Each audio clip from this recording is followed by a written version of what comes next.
Fernando! Wish I could do that better. Ryan Cohen. Oh! Hello and welcome to the team profile and projection of the people's sixth-ranked team, the San Diego Fathers. DirecTV Rewind. If you're ready to transform your baseball watching experience, head to directv.com/JohnBoy or scan the QR code on the screen to learn more. Last year, how about the best team in batting average? Didn't have that. They were 6th in OPS, 8th in runs scored. The pitching, 11th in ERA, and the bullpen, 13th from the rotation. I don't know, man. This team had all the talent. It felt like it was coming together. 93 and 69. Nice. They had the Dodgers up 2-1, and things fell apart. Good run differential last year. They've gone up in the rankings this with you guys in the Talkin Baseball TPP rankings. Interesting offseason, ownership, and a lot of moving parts. They got some action done late. Trev, what have they gotten done? Not a lot, Coach. And for a team that I think has a good roster and should kind of be in win now mode, they haven't acted like it. You mentioned some of the off of the field ownership stuff taking place, but they did sign my good friend Nick Pivetta, which I really do like. Yeah. 4 years, $55 million deal. So I like the AAV. He was in Boston for the last couple years, former Philly. I think he's a good, back end of the rotation type guy with potential if you really need. I don't think the Padres need him to do this, but he could be a bullpen guy. He'll be a starter for them. Kyle Hart, can't believe he's not a Brewer, because last year he won KBO's equivalent of the Cy Young, the Choi Dong-won award. Yep. So that's crazy. He's not a Brewer. He comes over on a 1 year, $1.5 million deal. I love that. He doesn't even have to be good. I just love that they took a chance on him. Jason Hayward, my guy, 1 year, $1 million deal. He'll be some outfield depth. Connor Joe, same thing, to kind of platoon with Hayward out there, probably in left field, the Jerks and Profar replacement platoon, if you will. 1 year, $1 million deal. They brought over Ron Marinaccio in a trade from the White Sox. He's a reliever. They also brought in, which I do like, vibe guy Jose Iglesias on a minor league deal, Gavin Sheets, Yuli Gurriel, Martin Maldonado, like that signing as well, and Forrest Wall. Don't have him in my book, but that's okay. They also exercised the option on Elias Diaz, so he's back. So they didn't really do a lot until they brought in Nick Pivetta. That's by far their biggest acquisition of the offseason. They lost quite a bit, Jake. And who was that? Trev, they lost Tanner Scott, who kind of became one of the best relievers in baseball, and he went to the Dodgers. They lost Jackson Profar, who had just an unreal season, 158 games, a 134 OPS plus. He went to the Atlanta Braves. Ha-Sung Kim, some injury stuff. Ha-Sung Kim. He's a Ray. He's figuring it out there. Higashioka, the home run stroker. He got a nice little Ranger with the Texas contract with the Texas Rangers, Martin Perez is a White Sox. Donnie Barrels is in Seattle. Dave Peralta unsigned as of now. He had a nice little run for them. Trevor, you're my lineup guy. And I think this lineup you're looking and I think you're liking. I am a looking and I am a liking. Don't you remember to have Luis Ariz? That's why the batting average was there, Coach. He'll be at the top of the lineup. Line drive king. Just right. Have you seen his pregame routine? No, I have. Oh my gosh. It's pretty incredible. I think he learned a lot from my guy Nelson Cruz. Ooh. Okay, big pop. My guy Nando will be out there in right field. Love watching him play. Guilty right there. Jackson Merrill in center field. Manny Machado at third base. I think maybe more of my guy now than your guy, Jake Cronenworth at second base. Xander back over to shortstop. Right now we have Jose Iglesias listed as a DH. I don't know if that's going to be the case. Jason Hayward and Connor Joe splitting time on left field. Diaz behind the plate. On the bench, Campusano, Connor Joe again. Rosario, Tyler Wade is back. And then, like I mentioned, there's some guys that could be there. Maldonado could be there. Yuli Gurriel could be there. The bench is a state of flux, I believe. I think they're going to have to make some decisions there. So all in all, they had a good lineup last year, and I think they're going to have a good lineup again this year. Some things have to go right, but for the most part, I'm a looking and I'm a liking. What about the rotation and the bullpen? In the rotation, we like a lot of this. We like Dylan Cease. We like Michael King. We're recording this on March 10th. I just had to say that in case there's been a lot of rumors around these Padres. Yu Darvish, still getting it done, man. You mentioned Nick Pivetta. Love him as a fourth starter. And then Kyle Hart. I think we're all buying some stock right now. Get out there and twirl it, kid. Randy Vasquez, Matt Waldron, Johnny Brito. Should be riding the bus and getting involved in the mix this year. In the bullpen, here comes the heater, Robert Suarez, 90% of the time fastball. And then Jason Adam, Jeremiah Estrada, Morejon, Yuki Matsui, Wandy Peralta, Alec Jacob, Ron Marinaccio. You might see some Tom Cosgrove. God, you remember how good that bullpen was and everything that was going on in San Diego. They had a chance to get it done, and who knows what we'd be talking about for the San Diego Padres. Instead, the Dodgers come back. The offseason happens. Here they are. Thank God we didn't record these earlier because, man, they didn't get a lot of work done late. I mean, Hayward, Connor Joe, Pivetta, because it was all quiet on the Western Front for a little bit. Trev, is this an intimidating locker room? I mean, I turn one corner and I see Yuli Gurriel and Martin Maldonado, which, whoa. I turn another corner. Now, okay, there's Jason Hayward. There's Fernando. There's Machado. There's a lot of alphas on this team. I actually am interested to see how the dynamic in the clubhouse will be this year, because I think last year it was machismo, man. Like, they were really doing it. Everyone was having a good year. They were reeling off wins. They were going hard. I think they think they made a really good trade with Juan Soto. I think the Yankees feel like they made a good trade with Juan Soto as well. But, King was pitching well. Jackson Merrill lighting it up. Jurickson Profar absolutely having a great year. I think times are really, really good in San Diego. And then to get beat by the Dodgers like that, they didn't score a run in the last two games of that series. And they just kind of got put back into, I don't want to say put back into their place, but that little smack right there. And then the offseason was it just wasn't great. So you lose Profar, who again was such a massive part of that team. There's trade rumors of Dylan Cease and Michael King. I gotta imagine that's just crazy talk. But we know a few teams that are in need of some starting pitching, and maybe it does come to fruition. But I think that is going to be an interesting thing to watch. Is what is the dynamic with the Padres? Are they going to come out acting like their big brother again? Because that's how they were acting last year.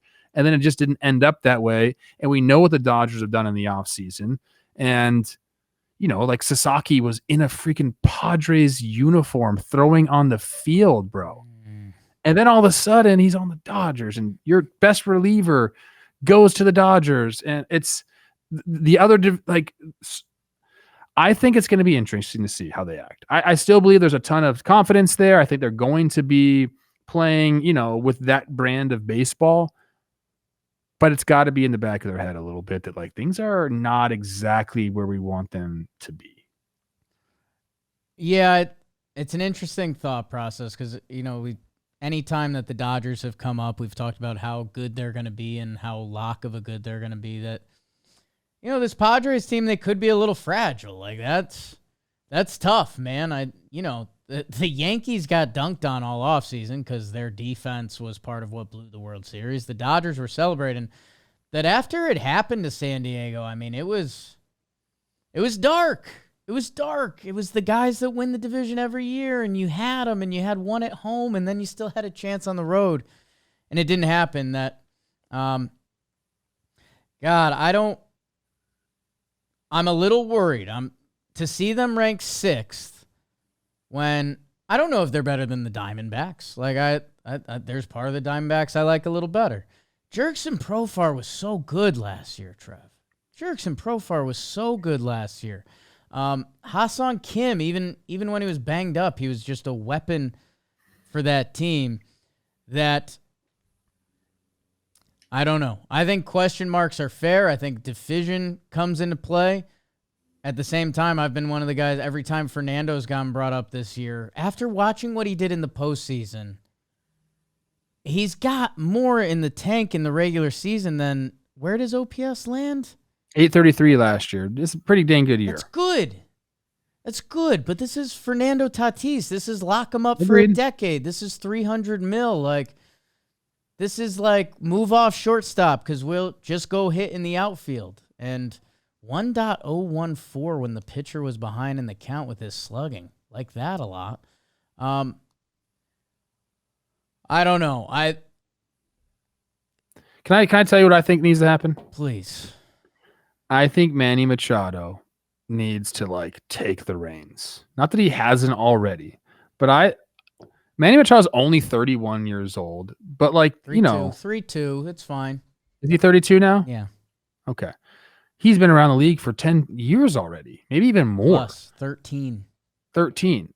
I think he has to really rally and say, listen, we did great last year, but it wasn't enough. They have to, this team, and maybe I'm way off base here. So Padres fans, I know you're going to let me know anyway, but please, I do feel like we're at some sort of a crossroads here where it's man, if we're not getting supported by the front office, I'm just going to kind of play for myself. Where this team right now, more than ever, needs to band together and go us versus the world.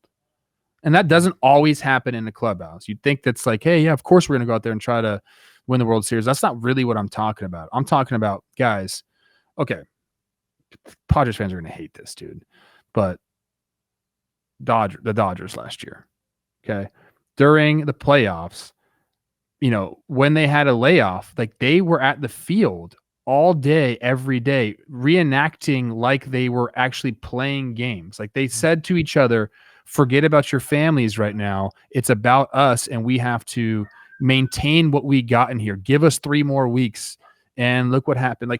They have to adapt that mentality. Guys, let's go to freaking work. Yeah, if we just go through the motions and do everything, we'll be okay. But if they really adapt the mantra of we got to go to work, that's what I think. That's when I think this will separate. Jason Hayward's another great guy to bring in that regard, because there's still a very special talent on this roster, and I think they can really do some special things. Some things have to click, but the talent is there. It's can they find that can they put the freaking work in this year? Because they have to. Okay, Coach Trev. It sounds like it's just silly analysis, but I really just knowing some guys in that clubhouse, and I feel like I spent a lot of time around that team last year. That's the vibe I got. Another thing is the rotation. What are we gonna do? What's Yu Darvish gonna bring this year? Can Waldron have a complete year? Because last year at the beginning of the year he was great, and then kind of fell off in the second half, a big fall off in the second half. And I believe my Twins put it on him in the second half. But you need Musgrove's gone. He's not going to play. He's had TJ, so he's out. You need someone to step up and give you some innings. Can that be Pivetta? Can it be our guy Hart? I'm very curious to see what happens there. That bullpen is absolutely lights out. I have no worries about that whatsoever. But I do think there's a few question marks for the Padres. A couple more positive things, because for a team ranked this high, I think we're focusing on what could go wrong and the big bad wolf and all that. Jackson Merrill might be him. I don't actually talk like that. But Trev, I went through, I was going through this today. His rookie of the year is maybe my dream player rookie of the year. He gets the nod, and we're all okay, who's this kid? This shortstop prospect you're throwing in center field? Okay, hope it works. 20 years old. he got off to a slower start than I remember because you and I were like, hey, that kid's got something. I don't know what it is. That kid's got something. April, 696 OPS. All right, for a rookie playing center field, that's not bad. May, 656. All right, we're learning. June, he goes gangbusters. 996 OPS, 9 home run. He's taken down the league. Welcome. This rookie's figured it out. He's a stud, right? The next month, July, 690 OPS. So, okay, he gets punched by baseball. He figures it out. He gets punched by baseball. August, 969. September, 917. He had a 945 OPS in the second half as a 21-year-old playing center field for the first time. Maybe it took him a little bit to figure out center field where he made some highlight catches. Like, this kid has the potential to be one of the special players in this league, and maybe that's the storyline. I mean, maybe we're talking Jackson Merrill and Fernando Tatis. Screw all these olds and leadership stuff. Cool, Jason Hayward, you made a ton of money. The young bulls are here. Because even, I don't know, even when I think of, I mean, this isn't a young bull, but Luis Ariz, he won the batting title, but his year never felt clean last year. Like, I guess we always have his batting average in a just different pantheon than players, but there is room. Everything didn't go perfect for this team last year, and we're nervous this year. Like, there is room for growth. Yeah, no, I agree with that. Like, Bogart's coming back and kind of being Right? more Bogart-y will be huge for them. I love Jackson Merrill. I actually didn't know that the first 2 months were like Right? that, but thank you for letting me know that. He's one of the best defenders in all of baseball. I think he had 11 outs above average last year. He was in the 90th percentile. Like, first year playing at the big level was awesome. Yeah, I have no doubts about his ability. I think he has the right mentality, and I think I'm not worried about him whatsoever. I think it is hard to replace what Profar did for that team last year. Yeah. And yeah, they have the platoon going out there. We'll see how that works. It's just, I guess here's the thing. We had question marks about the outfield last year. Right. We're like, okay, Tatis, we'll see what's going on there. Who's this kid in center field? Profar in left field. What the freak? They were probably the best outfield in baseball last year. So, that can happen again. Like, they can make those right moves again. I'm not trying to hate on this team. I think that they have a ton of potential. I just think there are some things that have to go right. Namely the innings from the pitchers. Like, they have to figure that out. And I'm a little curious about the rotation. I think they have a very high ceiling, but I don't think they have a super secured floor, which we like to talk about in this episode. What would you say? Is it depth? It's a little bit of depth. It's a little bit of, like, how many innings can we throw? I mean, like, how many innings can Yu Darvish give you this year? I think is a big thing. Michael King threw by far the most innings of his career last year, pretty sure. 173 and 2/3. I think Dylan Cease is a guy, and hopefully he's with them the entire year. You don't have to worry about him. Pavetta, I think, can give you innings if given the chance. And then, it's just like, what's the back end of the rotation, I guess, going to look like?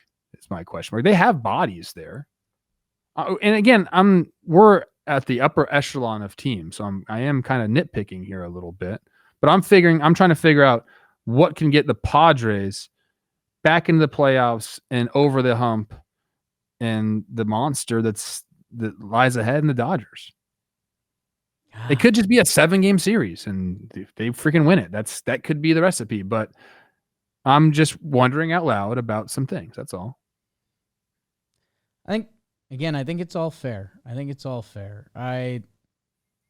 Again, with all the questions with ownership this offseason, where things are currently landed, and let's see what other moves they make. If they move one of those Cease and King in their walk years, it's a very interesting front office conversation because what are you getting back? How vulnerable are you leaving yourself for the next year? Because Dodgers are set up pretty damn good. D-backs are set up pretty damn good that I don't know. It's got to be interesting conversations with Preller and the rest of that crew. Michael King over the last 3 years, and it's been some as a starter, some as a reliever. Yep. 330 innings pitched, to a 1.49 ERA plus. His FIP is a 3.1, and his ERA is a 2.79. He's become one of the best pitchers in baseball. What do you do with him? It's interesting because I feel like you can lock him up. Like, I know free agency is not like arbitration, but he doesn't have a ton of like starts under his belt. Like the comps for him are going to be interesting because he did convert or gone back and forth between a starter and reliever. Like, can the Padres lock him up now? Or is he like, fuck that? Like, I'm about to go off again. Yeah, let's do our favorite game. If you're Mike King, you've broken out. You've been a nasty starting pitcher. You became a nasty reliever. You became a nasty starter. His other argument would be like, I don't have a ton of innings mileage on me, so if you sign me, I'm good. What's the number that makes you flinch if you're Mike King? When was he? He was born in Rochester. You think he saw T. Plouffe out there? I think you're Frontier his idol. Field? I think you're his idol, yes. There was a guy that said that he liked me. Yes. He used to play for the White Sox. Wasn't Mike King. It wasn't Mike King. No. Although we do follow each other on Instagram, I believe. Nice guy. Great dude. What's the number? Okay, I'm 30 years old, I believe. I think so. I'm turning 30 in May 25th. And I want a 5-year deal. Sure. I don't even really care about opt-outs. I'm trying to get paid. I want guaranteed. That's what I want. San Diego. Does 125 get the job done? I think it does, bro. You start thinking for sure. 125. I was gonna say. For life. The scales changed a little bit, but Joe Musgrove, an interesting comp, local guy, took 5 years, 100, but that was a few years ago, and Musgrove was good. I think. Well, Musgrove was really good. I don't know. It's Mike King hasn't made any money. Right. Because I said any money, but his arbitration years. I mean, he was a reliever for a while. So yeah, no, if anything over $100 million, I think Mike King and his agent start thinking a lot. So he's made 1.3 in his first year of arbitration, then 3.1. So we're talking 4.5 right there. $4 million this year. So at the end of this year, he'll have made $8.45 million. Mutual option in 2026 for $15 million. Obviously, the Padres would love to pick that up. That's not going to happen. That's out the window. So you're talking a guy that's sitting there like, man, I'm really good. I've made, I say only, I'm sorry, this is relative, people. Don't yell at me. Money. It's baseball money. I've made $8.4 million. I don't think you turn down 5/125. And what if, I mean, just as a bad anecdote, but okay, say the Padres don't have that money in their budget coming up. You're Mike King's agent and we're talking trades and what extension would you sign? And we'll trade you this if Mike King agrees to 6/130. I don't know. It's an interesting conversation. I don't know how much Padre fans are loving it for this year because they want to see him just go win the Cy Young and win the whole don't damn trade thing. these guys. Like, Right. Don't do that. Right. Hey, control person. Any of these other teams in this area, we're not talking about them potentially trading people away, and that does scare me a little bit. All that's kind of figured out now. They named Seidler's brother the control person. I know there's probably some behind-the-scenes stuff still going on, but man, we can't be doing that. This team is too good. And they're too fun to watch, and the fans are too fucking good, man.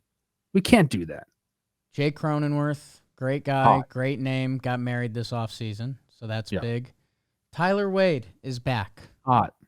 My doppelganger. There's a lot of my fingerprints are kind of greasy and on this team. Anything before we get to the DraftKings over-under, Trev? No, I think we covered it. Keep San Diego an electric baseball city. That's what I'll say. And maybe San Diego and Colorado and San Francisco just picked up fans this offseason because it's either Dodgers or you're against them. And I wonder just how that feels in the division. But I also want to see how the over-under feels. And with DraftKings, Hoops fan, it's the most exciting month in basketball. Oh, baby. Underdogs ready to fight their way to the top. Established teams defending their titles. There's one team who happened to win back-to-back, whatever. It's time to lock in your picks with our partners at DraftKings. Right now, all new customers who bet just $5 will get $200 in bonus bets instantly. That's when you use code Talkin. So download the DraftKings Sportsbook app now. New customers use code Talkin. Bet just $5 on any wager and get $200 in bonus bets instantly. Code Talkin only at the DraftKings Sportsbook. The crown is yours. I'm having a lot of trouble with this one. Does a guy like Tirso Ornelas or Aggie Rosario come up, and are they the new Jackson Merrills? We didn't really even get into the prospects on the way. Well, DraftKings over/under win totals 85.5, which I feel like is low. Yeah, San Diego, I don't even know. Like Ethan Salas, the 11-year-old catcher, when's he going to show up? But at the same time, they've been really good on that front. Go look at the crew that was drafted before Jackson Merrill. Preller gets some love there. 85.5. And over the last couple of years, let's do that. I like to do that. 93 last year, 82. Right. The Soto year, things weren't clicking there. Yeah. Blake Snell, Seth Lugo. Forgot Seth Lugo was there. Baseball moves fast, huh? Michael Wacha and Seth Lugo both pitched in the low threes with San Diego, and then they both went to the Royals. It's a front office that Holy I think knows what they're doing. 85.5, huh?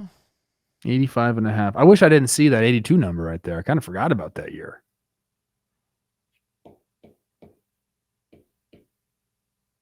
Okay.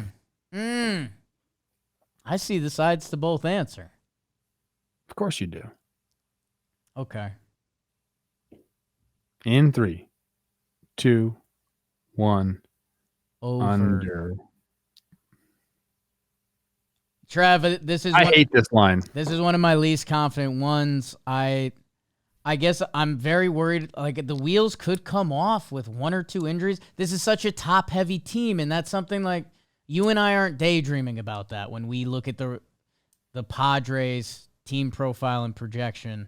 That, yeah, I think a couple injuries could send them the wrong way. I could also see us, that top 4 in the rotation, that's how you win series, man. Like, Cease King Darvish, yes. I don't want to put this out there because I don't like doing it, but I agree with you. Like this they could sell some pieces off on this team. The fact that we've already heard rumblings of Cease and King is not great. And if things don't start out great for this Padres team, there's a lot of guys on like a walk year here. So I'm not confident in that under whatsoever, Jake, but I gave my answer. I live with it. I can see it happening. I think Padre fans might even agree that they're a little too high on the list. That West is going to be a dogfight, and maybe it depends how good are the Giants. How much do the Dodgers care about the regular season? Like, I know we haven't gotten there yet, but, I mean, they've got the potential to do something crazy, and baseball doesn't always work like that. So if anyone wants to sell me, this might be my least confident over-under. I went over just because this Padres team should win 88 games and be a good baseball team, right? Agreed. Like, I'm there with you, man. I'm not confident in mine either. You just need to get some unders in, too. There is a little bit of that aspect, but I do, I'm not basing it just on that. I just think that I don't know why the rumblings have been out there already of the trades. I don't like that. Yeah. No, an injury, too, and a slow start. They did not have a great offseason. The stories change quick. Padre fans, everyone, let us know what you're thinking about these guys. Let us know what you've thought the rest of the way. Make sure you subscribe to the channel. Everything helps. Comment, engage, and then we are on to the top 5. Oh, baby. Wow. Thanks, guys.